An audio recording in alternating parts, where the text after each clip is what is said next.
é um tópico aí, que ele é composto por duas partes, que está ligado à análise do campo simbólico e esfera pública, que são dois temas contemporâneos. Então, são dois temas. Hoje nós vamos ver as relações simbólicas e o hábitos em Pierre Bourdieu, que é um sociólogo, estudioso, tanto sociólogo como filósofo e antropólogo, que se direcionou aí justamente a compreender pontos que estavam surgindo dentro da contemporaneidade. E depois, na próxima aula, nós vamos ver o sistema e o mundo da vida em Jürgen Habermas. Então, é um outro autor aí que vocês vão conhecer, de origem alemã, que busca também suscitar essas dúvidas presentes em relação aos grupos e aos comportamentos das pessoas no mundo contemporâneo, esse mundo ao qual nós estamos vivenciando e ao qual é cheio de peculiaridade, cheio de novidade e inserção de novos saberes. Vou compartilhar aqui o conteúdo de hoje.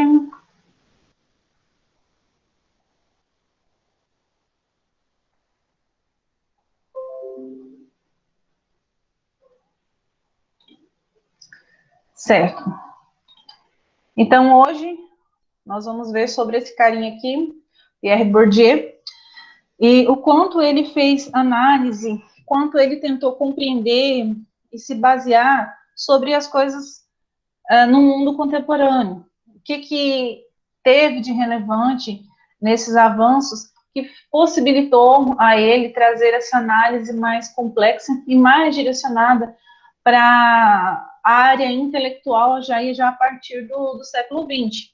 Então, ele é de origem francesa e se especializou não somente na área sociológica, mas acometeu estudos antropológicos e estudou uma base filosófica, e hoje ele é reconhecido no mundo inteiro estudos e dessas análises que ele fez. Ele se destacou aí por analisar sociedades capitalistas, né? Então, sempre quando a gente fala de sociologia, é difícil a gente se desvincular de termos relacionados ao mundo capitalista, porque foi justamente com o surgimento do capitalismo, lá no período da primeira revolução, que a sociologia ela vem de fato a se concretizar, considerando também a importância de aspectos simbólicos na determinação de práticas sociais, aspectos simbólicos que são ações, que são atitudes que vão se estruturando a partir dessas novas práticas que vão surgindo nesse mundo novo, nesse mundo cheio de descobertas. Então, é claro que conforme as coisas vão evoluindo, novos pontos e novos aspectos também vão virando objeto de estudo, objeto de análise. Pierre Bourdieu desenvolveu uma sociologia que privilegia a análise da reprodução social, ou seja, como as hierarquias sociais se mantêm ao longo do tempo. Então, o que ele tenta evidenciar dentro das suas pesquisas? É justamente compreender essa questão da reprodução social. O que é essa famosa reprodução social? A gente já viu um pouco sobre isso nos temas anteriores, que é justamente tentar perpetuar as coisas da forma com que elas são. Como assim? Manter o status de determinados grupos, fazer com que a classe A permaneça no status da classe a classe B permaneça no status da classe B, e assim sucessivamente. Então, como que faz para que essas hierarquias elas se estruturem e elas se mantenham presentes no meio social brasileiro? Para Bourdieu, faltava as análises marxistas considerar essas relações simbólicas. Então, por mais que Marx tenha feito um estudo muito minucioso por detrás de toda essa realidade de desigualdade social, de mundo capitalista, ele não analisou as relações simbólicas por detrás desse contexto. E é justamente isso que ele tenta suprir essa necessidade de fazer essa investigação do que vem a ser essas relações simbólicas. Não bastaria levar em conta a posse de bens materiais e os meios de produção, o prestígio, o status e a aceitação social. Então, são coisas que vêm, que são construídas com uma base de um sistema social capitalista. Também influenciam na posição dos indivíduos nas sociedades, pois criam hierarquias e divisões sociais. Então, todos esses fatores, o prestígio, o status e a aceitação social, eles estão acoplados a justamente essas questões ligadas à hierarquia e ligada a essa divisão social, porque essa divisão social acaba refletindo, talvez, em situações como essas, em situações onde traz principalmente o status das pessoas dentro de um grupo, dentro de uma comunidade. Além do capital econômico, que é o acúmulo de bens e riquezas, que é o acúmulo do dinheiro, basicamente, é preciso analisar o capital cultural, né, que é o acúmulo de conhecimentos, esses conhecimentos, essa formação intelectual de cada indivíduo, o capital social, que são as relações sociais que se estabelecem entre esses grupos, e o capital simbólico, que é o prestígio de um indivíduo para compreender a sua posição na estrutura social. Então, eu tentei colocar aqui, evidenciar um pouquinho através dessas imagens. Capital cultural,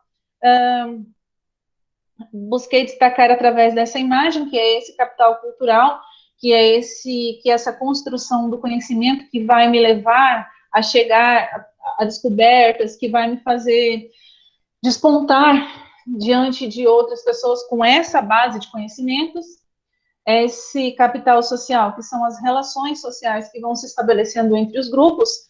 É claro que quando a gente fala de relações sociais, a gente sabe que dependendo da posição social que cada um ocupa, é que vai refletir nessas relações sociais, porque você não vê uma pessoa que tem um poder aquisitivo muito alto se relacionando, talvez, com pessoas que compõem essa parcela da população com um poder aquisitivo muito baixo, né? Então, essas relações, elas não ocorrem naturalmente, né? Podem até ocorrer, mas devido a alguma situação pré-estabelecida. E o campo simbólico, que é o prestígio, que é como o indivíduo ele é visto ou como ele cria um padrão daquilo que é visto diante dessa composição na estrutura social. Né? Então, como evidenciei através dessa última imagem aqui, como que o trabalho é visto hoje em dia? Então, dependendo da função que cada um ocupa, dependendo da ocupação do trabalho, basicamente em si, existe um prestígio, por detrás daquela profissão. Vamos pegar, por exemplo, aí, não querendo menosprezar profissão nenhuma, mas nós sabemos que talvez um juiz ele tem um prestígio muito maior do que alguém que trabalha aí desenvolvendo algo na área de limpeza e conservação. Não que eu estou falando que o trabalho de um é mais importante que o outro, mas eu falo do prestígio que está em torno dessa profissão. Né? É igual também a gente fala em relação à segurança, vamos dizer assim. Um policial federal, ele tem muito mais prestígio por compor essa linha da Polícia Federal do que talvez um policial militar. Não também desmerecendo nenhum nem outro, mas, mais uma vez, recorrendo ao capital simbólico defendido por Pierre Bourdieu. Então, até uma frase que eu coloquei aqui. Então, você prefere que eu lhe chame de doutor? Que é o que acontece muitas vezes com médicos, advogados, dentistas. Então, conte-me mais um pouco sobre o seu doutorado. Então, muitas às vezes as pessoas elas não têm esse conhecimento técnico e científico do que é um doutor e em relação à profissão que a pessoa desempenha, por conta do prestígio dessa profissão, já denominam essa pessoa como um doutor. E eu acredito que vocês já saibam que para ser um doutor hoje em dia, né, tem que passar por um caminho bem longo de graduação, pós-graduação, mestrado, para, enfim, um doutorado. É um caminho árduo a ser não perseguido, né, ser percorrido, perdão. Assim, nessa visão de Pierre Bourdieu de prestígio, de status social, de relação simbólica, não só os recursos econômicos têm papel decisivo na constituição das relações de poder e dominação. Diante da sociedade, são coisas diferentes ter um carro de luxo ou 3 carros comuns, e somados juntos, o valor desses 3 carros comuns computariam talvez o valor desse carro de luxo, né? Então, eu tentei exemplificar aqui, coloquei imagens de carros que são tidos aí como carros mais populares e um carro de luxo. Então, muitas vezes aí 3 ou 4 carros populares são equivalentes a um carro de luxo. Mas o prestígio e a visualização, a notoriedade de quem tem esse carro aqui é muito maior em relação a quem possui 3 carros populares. Então, isso contempla essa relação simbólica proposta por ele. Outro exemplo é ter um título de pós-graduação. É algo que, por si só, garante a um indivíduo maior prestígio e, consequentemente, poder. Vocês vão ver que, logo após vocês concluírem a graduação de vocês, já vai se fazer necessário uma pós-graduação. Apesar do autor trazer essa análise por detrás da pós-graduação, eu já vou até mais além, porque hoje uma pós-graduação ela já não é ela não é vista tanto com tanto prestígio por detrás da formação acadêmica de cada um. Então, hoje, de acordo com o padrão e com a evolução por detrás desses campos simbólicos, já se faz necessário a construção de um mestrado, a continuidade da vida acadêmica.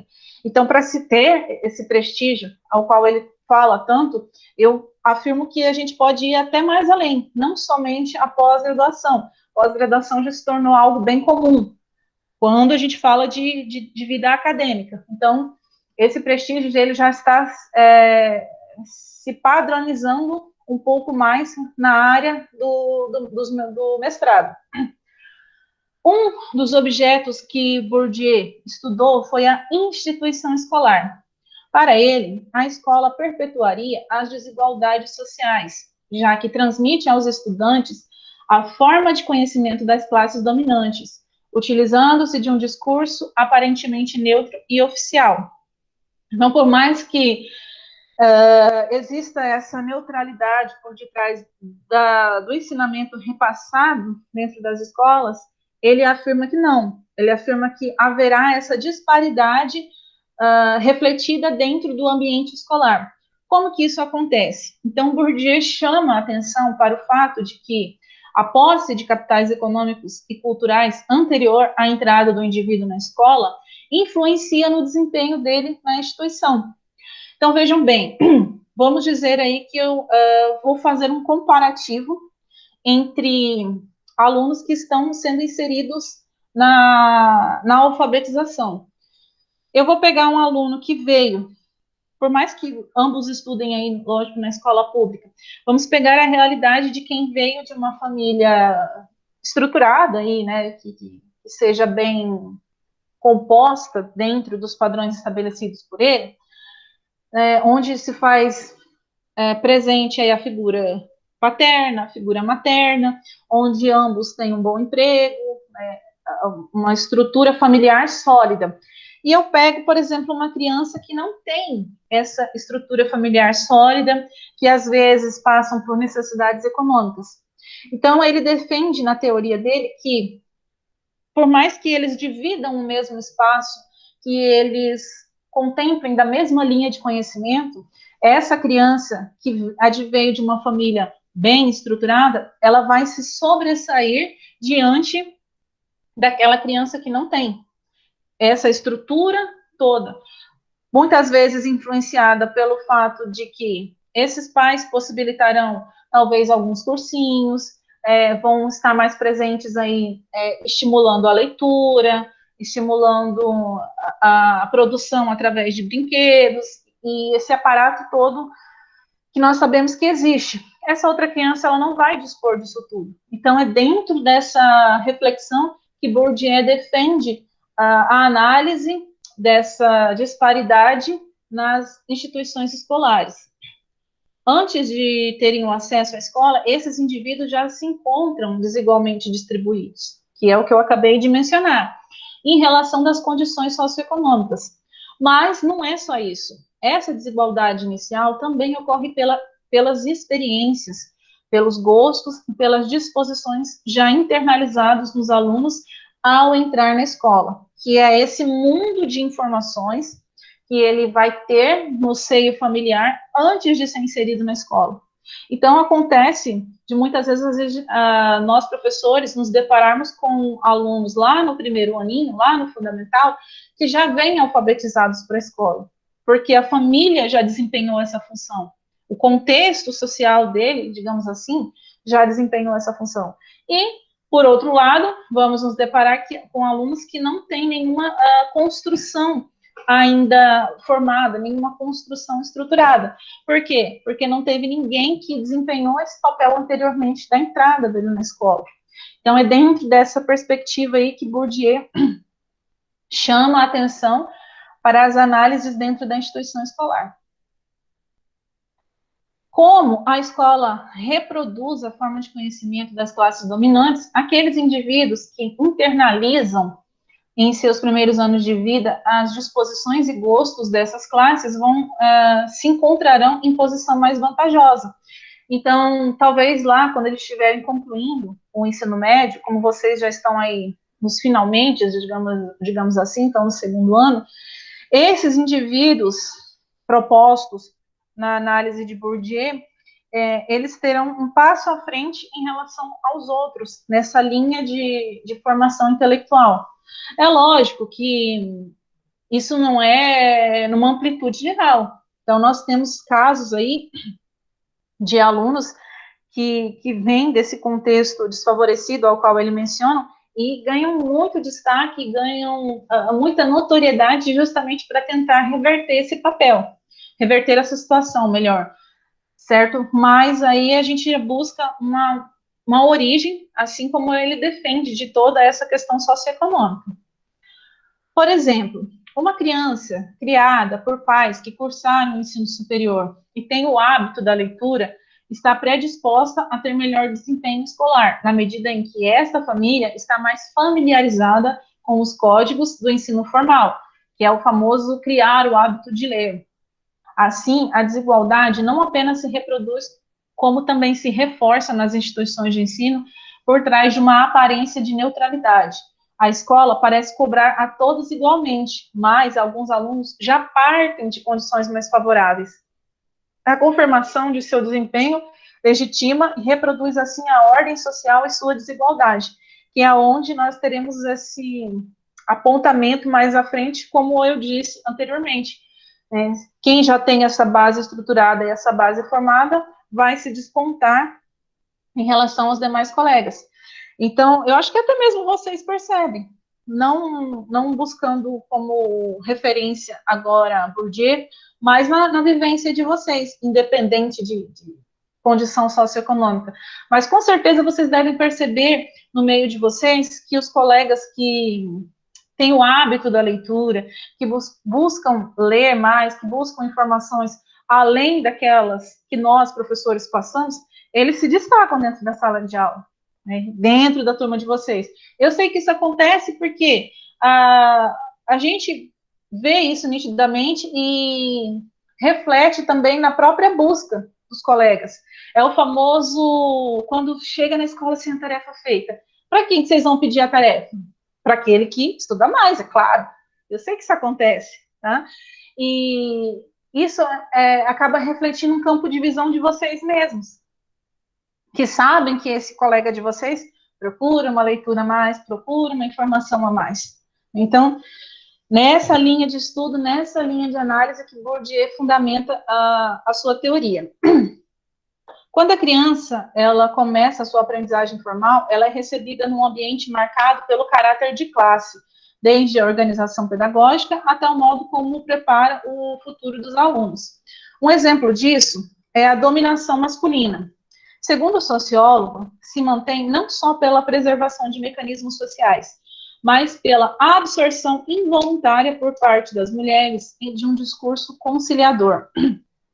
Então, nós sabemos que houve muito avanço em relação a padrões, digamos, de homem e mulher na sociedade. Houve muito avanço.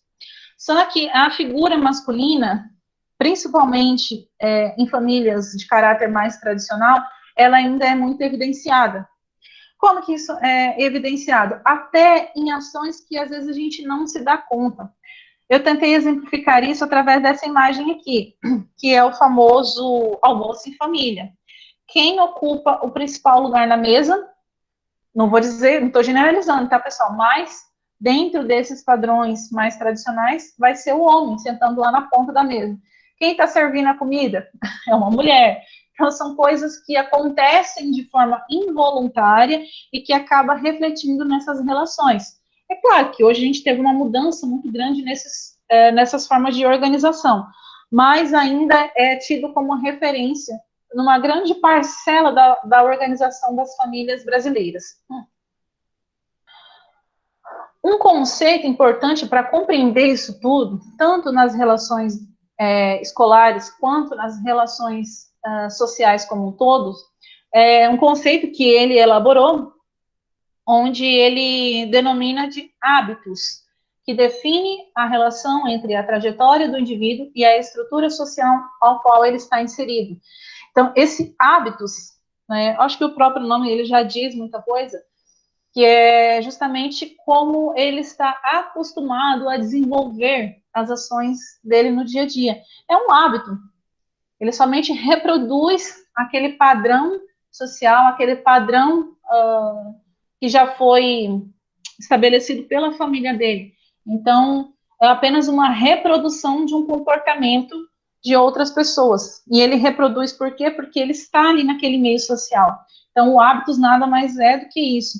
É um mecanismo que Bourdieu criou justamente para definir essas ações de comportamento e reprodução social. Lembremos de Max Weber em sua qualificação dos tipos de ação social. Para Weber, toda ação social é orientada por ações sociais de outras pessoas e pela expectativa de como a ação individual será acolhida. Ao usar o conceito de hábitos para analisar as estruturas de distribuição do poder, Bourdieu chama a atenção para o conjunto de situações e experiências prévias que orientam a ação social, mesmo que de forma inconsciente. Então, para elaborar esse conceito, Bourdieu partiu do pressuposto de Weber, do conceito de tipos de ação social, que esse conceito de tipo de ação social está ligado à reprodução das ações de outras pessoas. Então, ele tem como base essa análise de Weber para a formulação desse novo conceito, o conceito mais moderno, vamos dizer assim, um conceito mais contemporâneo, sobre esses meios de reprodução dos padrões sociais. Neste sentido, as práticas sociais dos indivíduos não se devem tanto às suas escolhas deliberativas, mas sim ao hábitos interiorizado de sua posição social, ao hábito daquilo que ele vive todos os dias, ao ambiente que ele está inserido. Comportamentos que nos parecem banais, como forma de usar os talheres, de se expressar em público ou de se vestir, na realidade são resultados da internalização de padrões aprendidos desde a infância. Algo muito tido como muita referência é justamente essa utilização de talheres. Quem sabe, por exemplo, sentar num ambiente de um restaurante estrelado e usar todos aqueles talheres que são colocados de um lado e do outro. Então, vai depender, sim, daquele hábitos, daquilo que ele está acostumado a vivenciar. Será que ele vai saber lidar com cada um daqueles talheres que estão dispostos ali à mesa? Se é alguém que já vem, que está habituado com isso desde a infância, é algo muito natural. Eu mesmo, se eu for colocado num restaurante desse, eu não sei nem por onde começar. Tá? Então, tudo está relacionado ao hábitos ao qual a gente presencia diariamente. Essas práticas influenciam na maneira como o indivíduo é visto por outros, o que em determinados contextos pode lhe render vantagens ou não. render vantagens ou não, até mesmo voltando ao exemplo da instituição escolar. O celular tocou aqui. Em relação à instituição escolar, né, que acaba favorecendo algumas pessoas por já terem essa base mais sólida. Assim, a sociologia de Bourdieu cumpre um papel decisivo na teoria social contemporânea, por compreender a desigualdade social não só como algo condicionado economicamente, mas também por práticas culturais e simbólicas. Até uma charge que eu achei que condiz com essa proposta elaborada por Bourdieu, onde um senhorzinho aqui, ele está lendo o jornal, aí a matéria em destaque, violência aumentando, né, no carnaval, e ele está com um guarda-chuva, e no mesmo tempo em que ele está lendo uma notícia sobre violência, o guarda-chuva encosta no outro aqui, e ele já acha que é o quê? Possivelmente um assalto, né, pela ponta do guarda-chuva encostando nas suas costas. Então, já é um exemplo de um hábito interiorizado, de que é uma ação que a gente acaba executando, refletindo se é caso, de fato, a pessoa for assaltada, né, um comportamento que ele vai evidenciar. Então, dentro dessa estrutura, dentro dessa compreensão, por quê? Porque ele está inserido numa realidade, num grupo social e cultural, onde essa violência, ela é muito evidente. Aí, as atividades. Tá? Vocês vão interpretar um pouquinho sobre essa questão do termo, do conceito hábitos. Para isso, vocês vão fazer a análise da letra de uma música. A música, né, coloquei aqui a letra dela, que é o Shot da Alegria, do grupo Fala Mansa. Aqui tem a letra, né, só fazendo uma explanação aqui embaixo. Em tempo de consumismo, um dos temas importantes de serem trabalhados é o conceito de hábitos, de Pierre Bourdieu. Em síntese, se refere à construção das predisposições que determinam, em grande medida, nossas ações e gostos. Então, quando vocês forem ler a letra aqui, vocês vão ver que ela está ligada ao fato de influência de outras pessoas sobre as nossas ações e as nossas atitudes. Então, com base na letra da música, vocês vão estabelecer uma relação entre o termo hábitos e a letra da música Shot da Alegria. Busque ou crie uma imagem que represente o hábitos, esse conceito de hábitos presente em tempos de pandemia. Então, existem alguns comportamentos que acabaram sendo construídos em tão pouco tempo, vamos dizer assim, por conta da disseminação do vírus. Então, vocês vão, se vocês têm facilidade, talvez, de desenhar, pode fazer um desenho. Se não, vocês podem pegar uma imagem pronta da internet e vamos justificar por que essa imagem, ela contempla esse termo hábitos dentro dessa realidade nossa, dentro do período aí de distanciamento social. Aí, a 3, vocês vão explicar o que são as relações simbólicas, e a 4, definir os diferentes tipos de capital proposto por Pierre Bourdieu: capital econômico, o capital cultural, capital social e capital simbólico, tá bom? Então, essas são as 4 atividades que vocês vão desenvolver com base no conteúdo de hoje. Voltando aqui a turma. Alguma dúvida, pessoal? Eu acho que esse tema não é um tema, assim, tão difícil de entender, né? É um tema um pouco mais recorrente, talvez, à realidade de vocês, porque são questões que a gente acaba vivenciando, por mais que não esteja tão explícito, a gente consegue visualizar essas situações quando a gente começa a buscar, a compreender a origem dos termos. São termos que parecem estranhos, mas quando a gente esboça e a gente desenvolve cada um deles, aí não é de uma compreensão tão difícil. Certo? Nenhuma dúvida?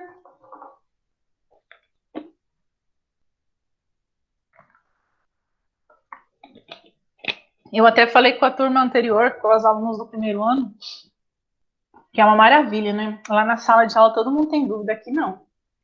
É o hábitos do ensino remoto.